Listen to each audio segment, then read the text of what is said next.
Come in, come in, come in. Hit the like, hit the share button.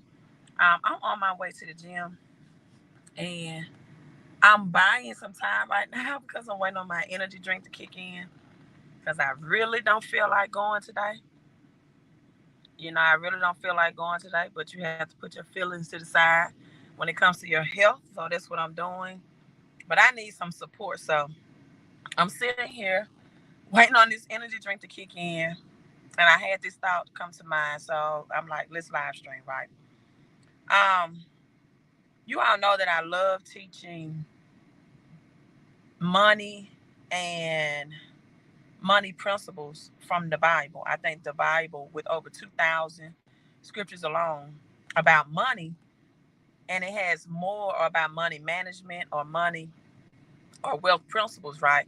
And the Bible talks has more examples from Abraham to King Solomon to Queen of Sheba, um, from Lot. So many rich and wealthy people in the Bible, right? Those are just a few examples from Job to when he lost everything he had and God blessed him with double. From scriptures, I will make you rich and add no sorrow. Matthew 25, 2 Kings chapter 4, the rich woman, the Shunammite woman. So many rich and wealthy people in the Bible, right? I don't know why the Bible is not taught this way in many churches, institutions. And so I'm sitting here and I'm thinking about Matthew 25. And not every, but most of the hearings and sayings that you hear about money, most of the best-selling books, Think and Grow Rich, The Secret, those books all are biblical principles. They're right from the Bible. But many churches and religious institutions does not teach the Bible in a practical way. I don't know why. Don't ask me why. I don't know why they don't teach Matthew 25 the way I'm teaching it. But hey, all I can say is this is my lane and this is the way God gives it to me. So Matthew 25, the parable of talents or the parable of the bags of gold, right? So this master who went away for a long time entrusted three of his servants, his workers, with money, right? One, 5 bags of gold, one with 2 bags of gold, and the other one with just 1 ounce or 1 bag of gold, according to their own abilities, according to their skill set. The first one, it states in the Bible, went at once, went immediately, and multiplied his money, right? Then spend it, multiplied the money, put his money in commerce, put it in the marketplace. Then it says the one that had 2 bags of gold or 2 ounces, however way you want to look at it. It does not say how long it took that person, but it did say that they doubled, right?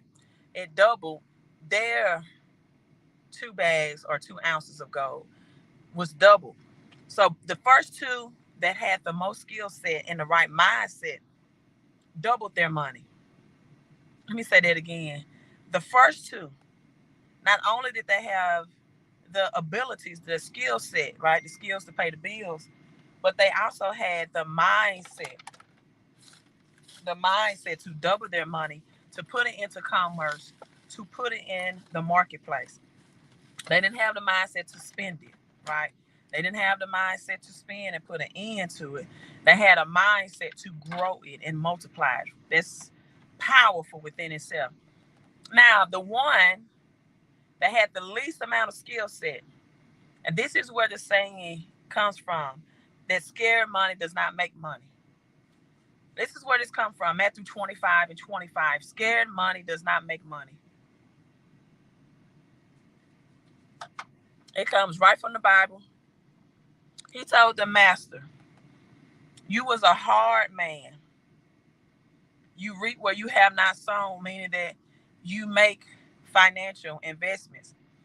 Like, he would have made a financial investment out of him had he doubled his money. And he said, so I was afraid. I thought I would lose it. So instead of losing the money and spending the money, see the difference of mindset. He said, I went and I hid it in the earth. I dug a hole, put it in the earth. I put it in my savings account for modern terms and terminology. I put it in the savings account. I put it under my mattress. None of that is biblical, right? I didn't, well, at least he didn't spend it. I still emphasize that at least he did not go out and spend the money.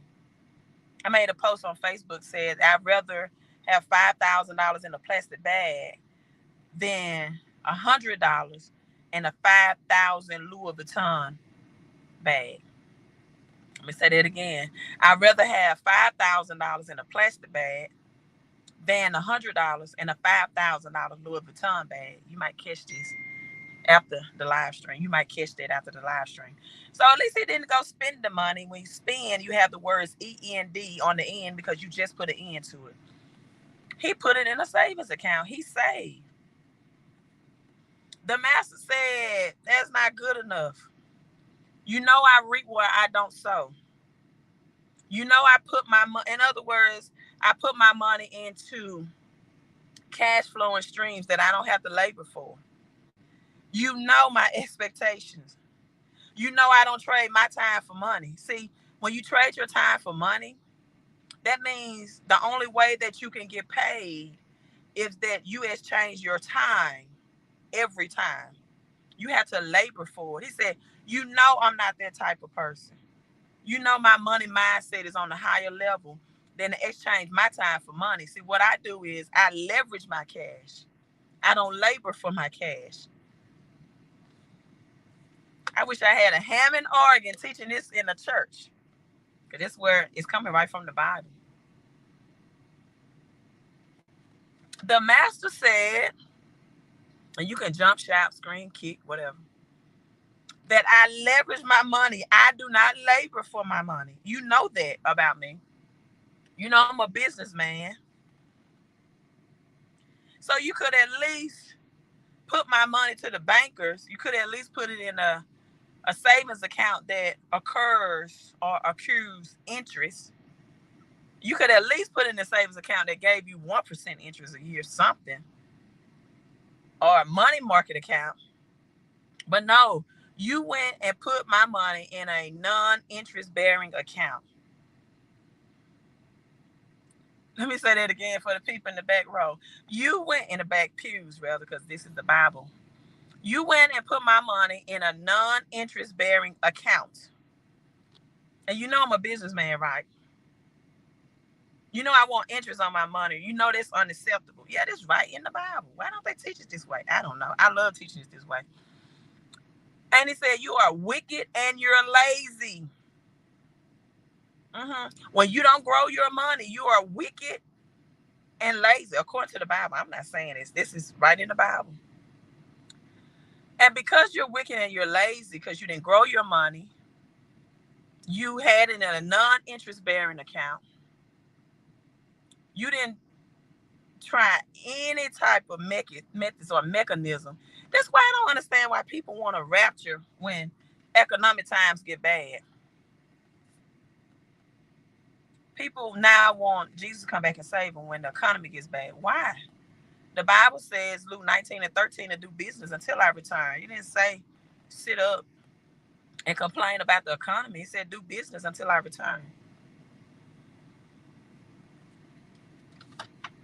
And you could at least put my money in the bankers in some type of, even if it's a low interest account, and gain some interest on it.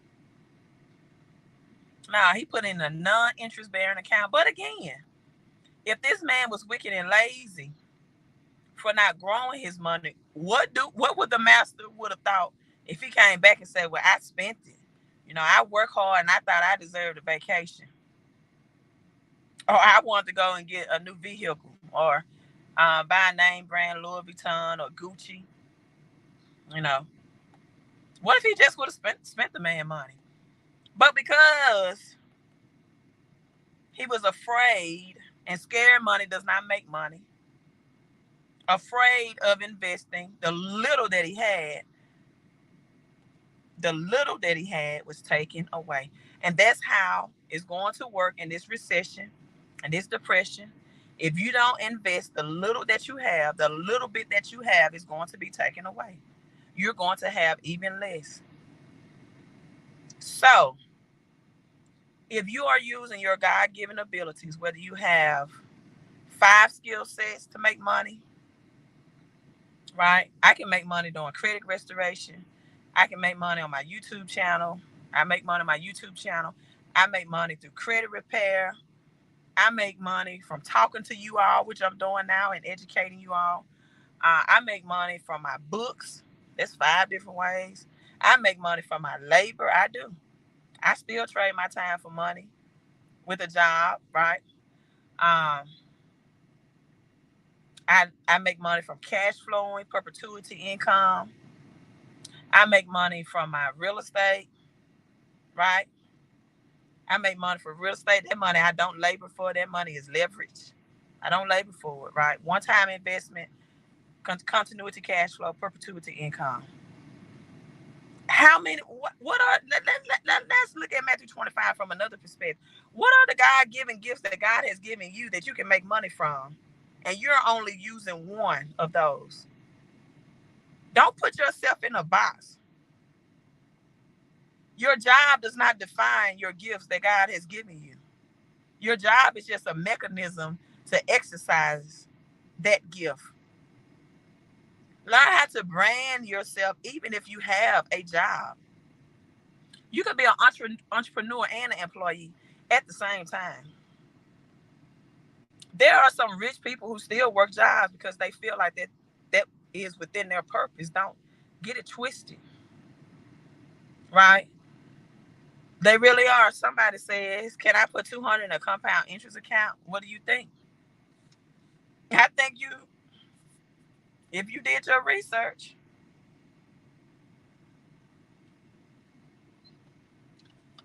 that's a personal finance question that I cannot answer for you. I don't know what type of compound interest account you are referring to. I don't know if it's high risk, low risk, moderate risk, right? Um, I don't know if how long that compound interest will start to take effect. I don't know if $200 will make you or break you if it's not a good, wasn't a good investment choice, because I don't even know what you're investing in. All I know is, according to Matthew 25 and 25, scared money does not make any money. The man said, I was afraid to grow your money or his money or my money. Don't be afraid to grow your money, but also do your due diligence and do your research. Don't just put your money in anything you don't or haven't fully researched or tried to research. I was going to say don't put your money to anything you don't understand, but sometimes after you did your research, you might not understand the full intricate details of it, but you got the gist of it. Like, I don't understand Bitcoin to the fullest, but I have the gist of what Bitcoin is. It's supply and demand, which means it reduces its supply, which makes it more demand. It's peer-to-peer, which means it takes the banks and the middleman out of transaction.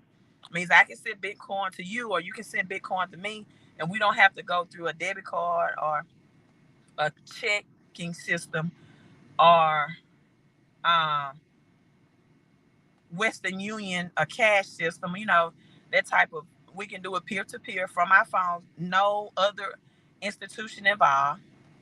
Um, it's on the blockchain, which things are on the blockchain and tokenization, AI, artificial intelligence. That alone, when I look at how cash is not, as I said earlier on my live stream, is not worth less, it's not worthless, but it's worth less.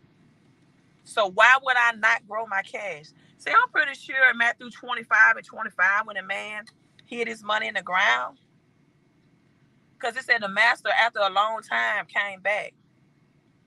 That money lost value. It lost value because it could have been growing in accounts are in the marketplace. See, this is what the IRS does too. When people do not put their money in business, when they're not investors, they get taxed more on their money. When you put your money in real estate, for example, you get additional tax deductions. You are taxed less. The passive income that you get as a landlord, you're taxed less on that income than you do a job. So when you don't put your money or earn your money through business and you just earn it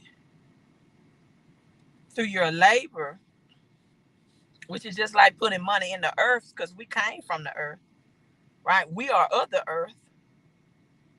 So when you yourself being of the earth just earn money from your labor and your work and you don't put it into business ordeals, the government take more from you.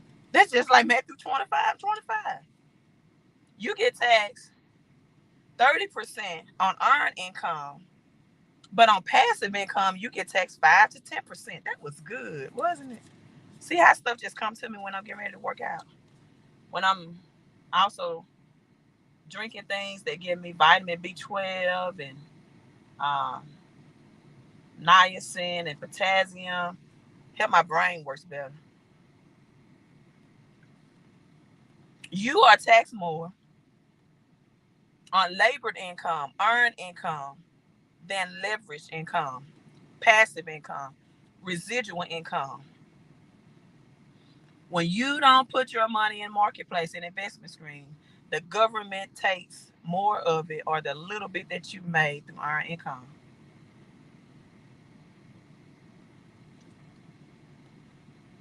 So when people are picketing and holding signs says tax the rich, tax the rich, it's not biblical. It's not biblical. And the rich will never be taxed because they will always put their money into places that they're going to earn tax breaks in. Okay, Rock City says, okay, I was just asking from talking to a coworker, but I'm definitely invested in crypto deeply. Okay. And listen, I'm not saying this about your coworker or anything, but try not to take it. And I'm not saying this is just a thought when I read your comment. I'm not your coworker can be filthy rich, right? So I'm not saying this in reference to your coworker. I don't know who your coworker is. I'm just saying this in general. Don't take it investing advice from broke people.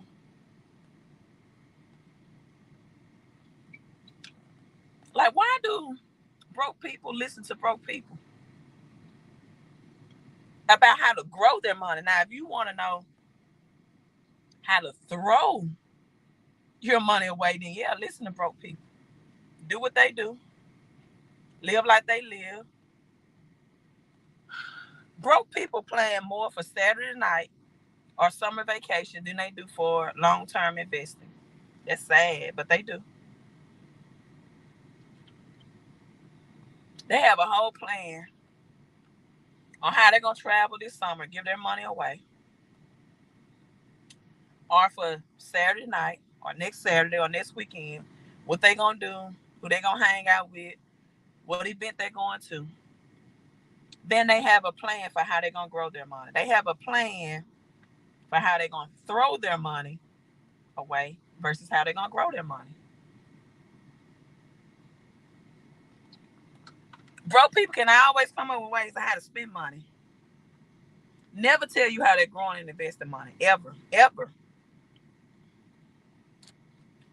So don't take your money and hide it in the ground because what happened, Matthew 25, he was cast into outer darkness where there was weeping and gnashing of teeth. It sounds like hell on earth to me because he didn't grow his money. He just saved it and he put it in a non-interest bearing account. Which brings me to this, and I'm logging off because the energy drink is kicking in. Why would you have more money in your bank account than you need to cover your expenses? Like, why would you just have money sitting idle in your bank account, your checking account, when you can have that money in some type of investment? Let's say you have an excess of $500 in your bank account. All your bills are paid. You have, the money you need in your budget for your food, for your travel, right? Why just have that extra money in the account just to log into it and look at it? And that money could be somewhere moving and growing. See, cash is called currency because it's like electricity and water. It has to be moving. It should be moving. Cryptocurrency, for example, the market never sleeps. It's open 24/7. See, the stock market is not even open right now on the weekend, but the cryptocurrency is. It never sleeps. I'm logging off. This was longer than what I expected. 20 minutes. You all okay? Rock City. So I hope that if you do put that money in there, that's a great investment for you. Compound interest is always good, right? Um, I'm logging off. You all enjoy your Sunday. Hit like, hit share. Queen out.